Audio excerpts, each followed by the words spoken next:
वसई विरार नालासोपाऱ्यामधल्या नागरिकांचं मागच्या 6 दिवसापासून जनजीवन हे विस्कळीत झालेलं आहे। अनेक ठिकाणी पाणी साचलेलं आहे, पाण्याचा निचरा होत नाहीये। मी आता अगदी वसई विरार महापालिकेच्या मुख्य कार्यालयाच्या समोर आहे आणि याच कार्यालयाच्या समोरचा हा नाला मोठा नाला आहे। या नाला हा तुडुंब भरलेला आहे, मात्र वाहताना आपल्याला कुठेही दिसत नाहीये। आणि सगळ्यात धक्कादायक वास्तव हे आहे की महापालिकेच्या समोरच जवळपास फूटभर ते 2 फूट पाणी या ठिकाणी साचलेलं आहे।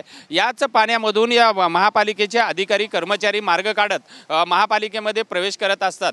मात्र या 6 दिवसापासून या ठिकाणचा पाण्याचा निचरा होत नाहीये। जर अशीच परिस्थिती जी आहे, जी नालासोपारा वसई विरार या परिसरातल्या अनेक सखल भागाची परिस्थिती झालेली आहे।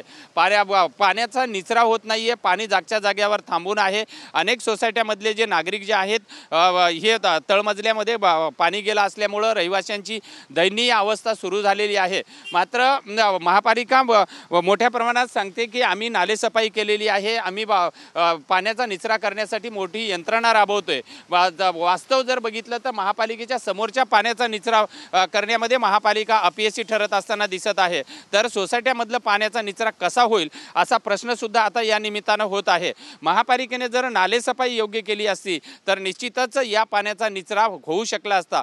कारण 19 ऑगस्टच्या अतिवृष्टीमध्ये मुंबई सुद्धा तुडुंब भरलेली होती। मुंबईचा पाण्याचा निचरा झालेला आहे, मात्र वसई विरार अद्यापही पाण्याखाली आहे। याला जबाबदार कोण? महापालिका प्रशासन की इथले लोकप्रतिनिधी? हा प्रश्न इथल्या सर्वसामान्य नागरिकांना पडला आहे। व्हिडिओ जर्नलिस्ट गणेश मोरेसह विजय गायकवाड, TV9 मराठी, विरार।